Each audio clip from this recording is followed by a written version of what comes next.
Let's go. We're doing another Datamine video, but this one's got a spicy little twist to it because I'm blending some of your favorite videos. We got datamines and we got custom cards because these datamines that I want to cover here, guys, they are archaic. They've been chilling in the vault, cooking up for the longest time. I'm talking like 6+ months, or maybe they're not even complete. Like we just have a hint, just a taste of what these cards look like. And there's no projected timetable for these. They're probably months away from actually releasing into the game.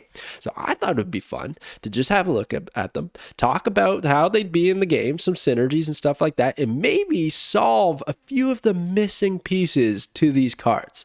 Okay, so thank you so much everybody in the Berryverse Discord for helping out on a few of these. I'm going to show you the custom cards that you guys came up with for the abilities that are missing, but we're starting it off with GORR the God Butcher. I am so hyped for GORR the God Butcher to join Marvel Snap. The character is such a badass. These variants are absolutely sick, but we don't have the complete picture of what GORR is going to look like. I mean, he could entirely change, but we have some variants, and I find anytime there's variants of a card, there's a good chance that he's going to be released in the somewhat near future. I would say this year, sometime this year, we might see GORR hit Marvel Snap, but a 0/0? No. That's probably a placeholder. We've seen that actually a couple of times with old Datamine cards. A quick example is Loki. For the longest time, he was 0/0, and his on reveal was swap hands with your opponent. Yeah, no chance that was going to fly. That was way too strong.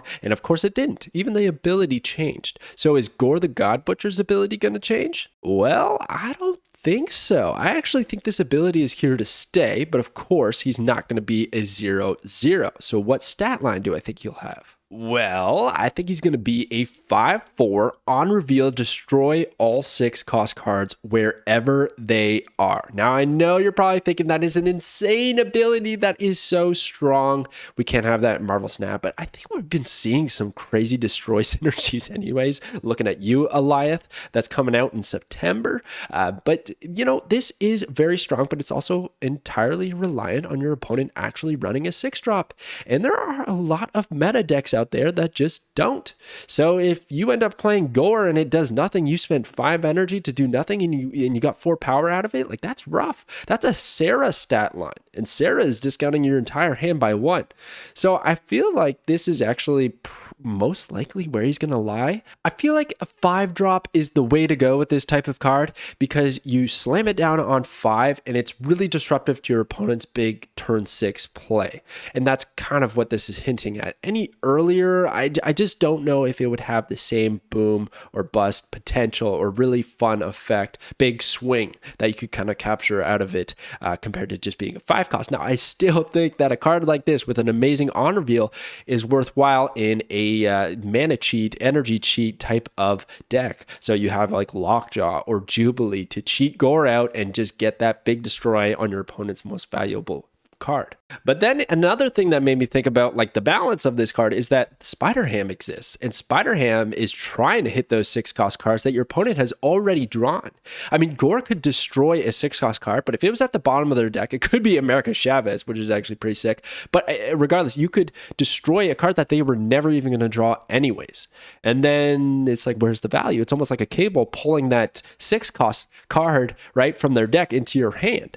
I guess it could really be disruptive against those high Evo Lockjaw decks because maybe you destroy that Hulk in timely fashion, or they cheat out those big 6-drops, right? That's a great way to get rid of them. Then it's like Shang-Chi on steroids because they got multiple 6-drops that might not even have that 9 power threshold, but you get rid of them. You destroy them with GORR the God Butcher. And the reason I think this ability is actually going to stick is because it's so fitting to the character. You know, he's always going after those big gods because he was slighted by them, and his whole entire civilization was destroyed because of them. So yeah, I think it's so fitting. I would love to see the card like this. Maybe am I crazy for saying maybe even cheaper? Maybe being a 4-cost. I just worry about like sub strategies and stuff like that, but maybe that could be it. I don't know. Time will tell, but I think his ability is actually going to stick. And Death is a sweet synergistic card because maybe you put a bunch of 6-cost cards in your deck, you destroy them with GORR, and it discounts death to 0, and because she's not a 6 cost herself, that'd be a pretty fun way to play that card. I don't know. That'd be a fun strategy. The variants are insane. They go so hard. I'm so stoked for this card. When I see it come out, no matter what it's got, I probably will pick it up. Next up is War Machine, a 4/5 ongoing. Your 1-cost cards have +1 power. Yeah, no. I don't think so, because that exists. That's in the game right now, and actually he's a 4/4. So what is this? Just like some direct insane power creep? What are we doing here? No, not quite. I think this is just temporary. This is just temporary. They're putting that on the card. Maybe they were even like in early play testing of the game. They had War Machine instead of Khazar, and then they ended up switching them. I don't know, but they actually have some variants for this card. 3 of them, in fact. And then the text art and everything like that. So, of course, it's going to switch. Now, I was like, okay, well, we don't have a stat line. We don't have an ability to work off of. So what does the Berryverse have for me to conjure up some fun abilities for this card? Well, let's see what you guys made. Let's go jumping into the Berryverse to check out some of the creations that you guys came up with for these characters. Now, little spoiler alert, the other one that I asked for you guys to make cards on was SURTUR, so we're going to get to him in a second, but let's check out some War Machine creations. Big shout out to Scourge here. This is Scourge's card, a 3/1 on reveal. Give your 0 power cards +2 power. Scourge made this mini challenge, super appreciated, and the card is very interesting. There's Ravonna Renslayer coming out in September, and she discounts your cards by 1 that have, I think, 1 or less power. Not too sure about that. It might be 0, but anyways, it would have great synergy with War Machine here, and it's kind of like a Cerebro-esque effect of giving that plus power, but you're not worried about having everything at the same playing field. You just want everything to have 0 power. So I don't know if that would work very well because it's tricky to get to those big power spikes, but I could see something with Iron Man, really good synergy with Iron Man, which is kind of cool because it's War Machine. So very neat custom card here. Then we also have Infernite's War Machine, a 5/5 at the end of the game. Destroy a random enemy card at each location. Now that could hit a squirrel. It's random, right? It's random. But at each location, that just seems so good. The total amount of power that you could get at this is just insane. You throw it down null on turn 6. I feel like this is busted. I feel like this is a bit busted, but it's a neat idea. And I like putting War Machine into a destroy archetype. Here's Tim's War Machine. So it's a 5/10 on reveal. Destroy all friendly cards at adjacent locations. That's crazy. That's destroying a lot of cards, but we do know that whenever you can destroy things, it works out a lot of the time. If you want to destroy your Wolverine, there's going to be X-23 coming out. You name it. It's just pretty good to have another destroy enabler, and this will hit both locations. Now, that could backfire if you ended up playing a few cards and you don't want to destroy them, but then you just drop armor, and then like this is a 5/10 in most instances is either going to give you extra value or work with your game plan. So probably, once again, a little bit too busted, but very cool, and I love the art that you picked for this one. Here is Maverick's War Machine, a 4/2 at the end of the game. Double the effect of all power increases on all friendly cards. That also seems really insane to me. The fact that it doesn't have an ongoing ability makes it pretty... you can't really counter it. You can't really counter it. I don't even think Shadow King could come out and save the day. I guess he would remove some of the effects on one lane, but if you just have like Angela in one lane, Kitty Pryde at another lane, or just something like that, I feel like the bounce archetype would just go nuts for this. Maybe it's a little too slow though. 4/2 isn't the easiest thing, so this could maybe be balanced, but it seems pretty nutty as well. Here's a neat one. So this is Alex's War Machine, 2/3 on reveal. For each location you're winning, decrease the overall power at this location by 1 for your opponent. So if you're winning 3 locations, then you could decrease the power at that location by 3, right? But then you're kind of winning the game, so it'd be like more like on average 2, and then you're looking at like a 2/5 in value if you're meeting that condition. Now it's an on reveal, so I guess you could be winning each location. I think that's pretty neat. A permanent negative effect on a location,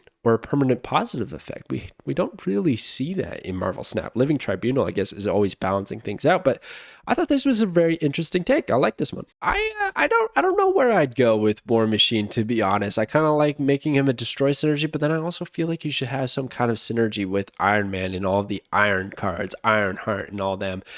So I guess Scourges was pretty neat for giving +2 power to the 0 power cards. That was probably one of my favorites. But let me know any ideas that you guys got in the comments below, and let's get to the next card. Next up is Uncle Ben. Uncle Ben, let's go. Get him in the game. 1/2. When this card is destroyed, add Spider-Man to your hand. It's a canon event. It's got to happen. It must happen. It almost should just automatically happen. It'd be cool if he was like on a timer.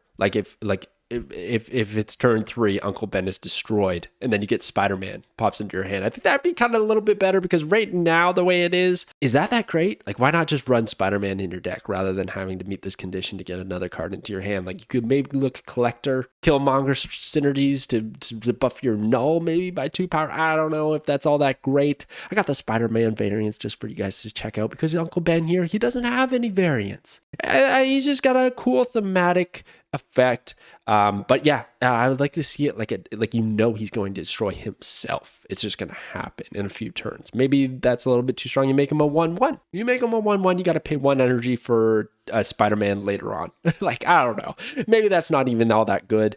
Spider-Man has since changed. Used to be a 4/3, now it's a 5/4. I don't think that impacts things all that much. But gosh, did they ever hit the theme here so hard, right in the feels? Oh my gosh.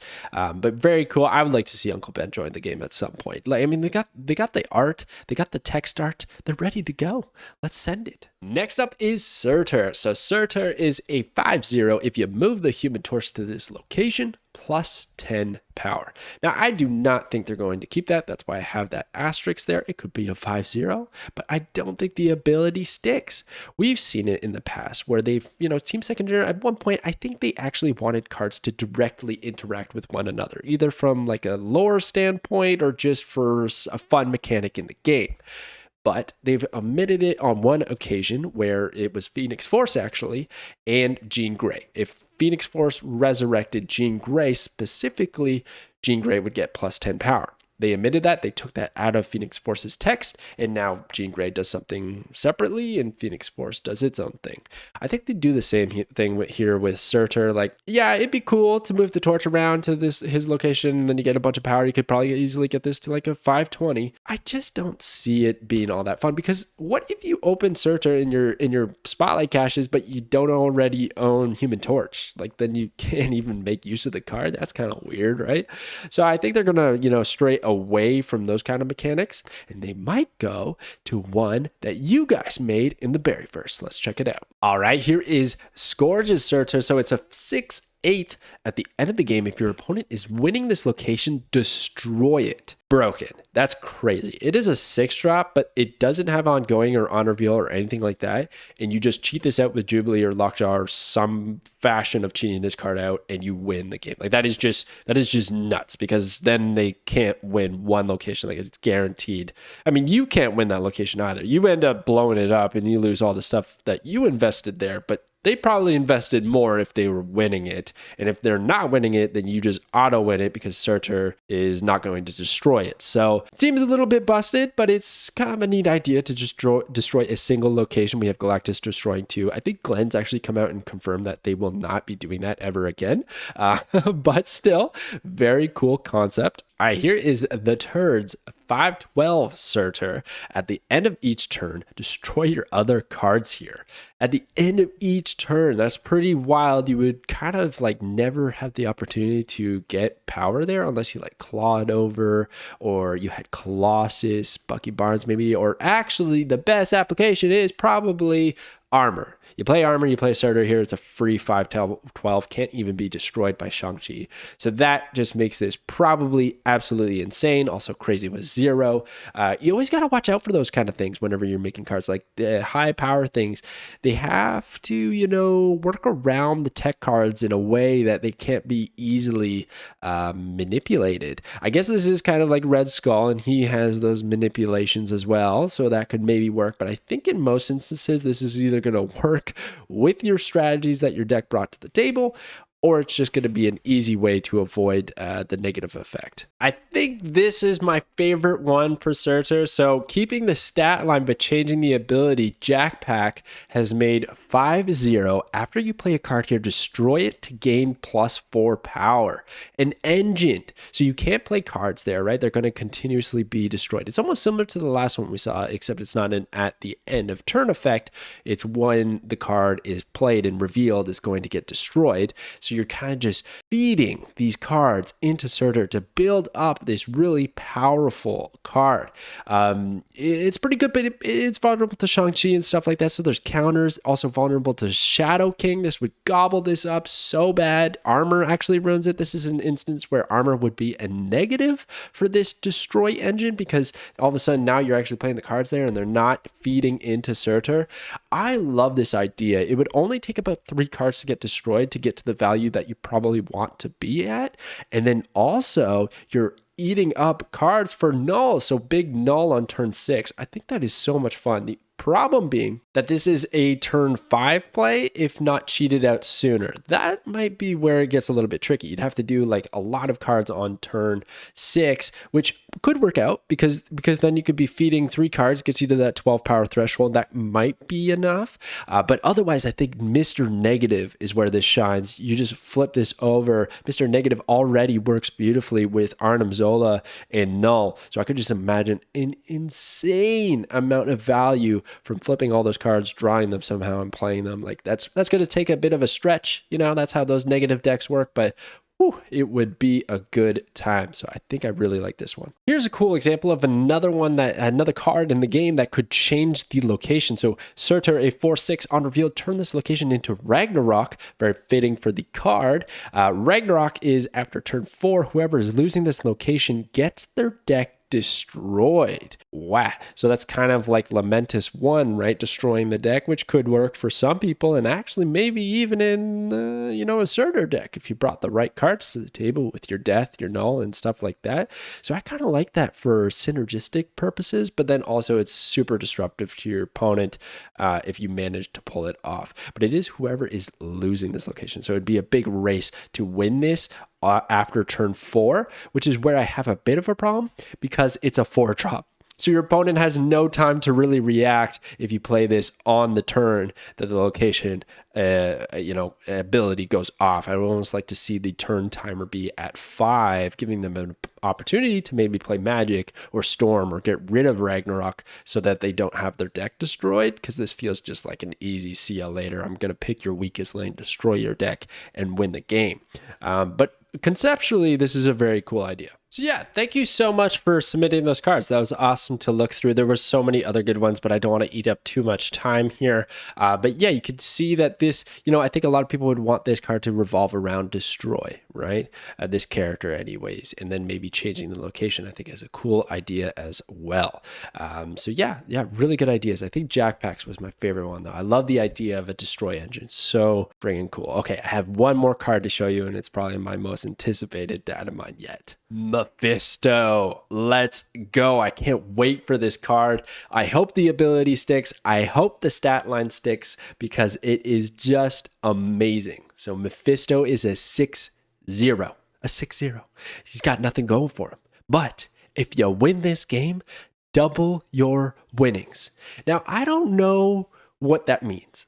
That's why I'm underlining this. Does that mean your cubes plus your boosters plus, I don't know, if you complete a quest? Like, there's a lot of things that could play into this. But I'm just going to go ahead and just assume it's cubes, which is a little bit broken, right? Because all of a sudden now you're trying to win games to accelerate your cube progress and get to infinite faster. And that kind of breaks the competition and the meta and everything in Snap. Which you're probably right. That's probably not really all that great. So maybe it should be boosters or something like that. But I think it's fun because it's not easy to pull off. So how do you make this card work? Well, I actually think the 2 best cards are Mr. Negative, obviously, because you flip it, then it's 6 power. But still, even then, you got to draw and you're only playing 6 power. Like when you do Mr. Negative, you want that Iron Man that's 5 power. You want some crazy shenanigans, right? Whereas you just get a 6 power free Mephisto, it's good. No doubt that's good. That's amazing.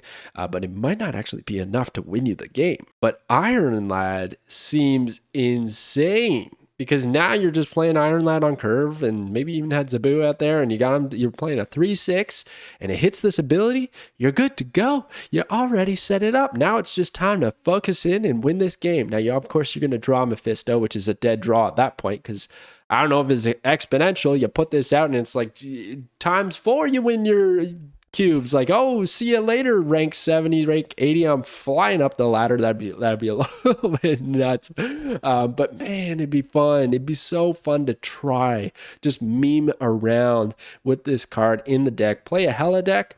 It's just so you discard everything with MODOK on 5, Hela bring it back, and hope that you'll land in the good spots, and Mephisto wins you the game. Well, let's be honest, he's not winning you the game, ever. You gotta have 11 cards that are gonna carry his butt to the victory line, which is not easy to do, but he is super cool. He does not have any variants. He's got the text art. He's had this ability forever, ever since I've started playing this game. This has been a Datamine card that a lot of people have been anticipating. Very cool character, looks amazing. Man, I really want Mephisto to join the game. But there you go, guys. Those are some Datamine, those mystery Datamines, all the way deep down in the mines in the vault. We took them out to show you guys, and let me know which ones you actually think could make it into the game, or maybe some abilities that you could see these cards actually having when they go for launch. Anyways, thank you so much for watching, and I will catch you guys next time.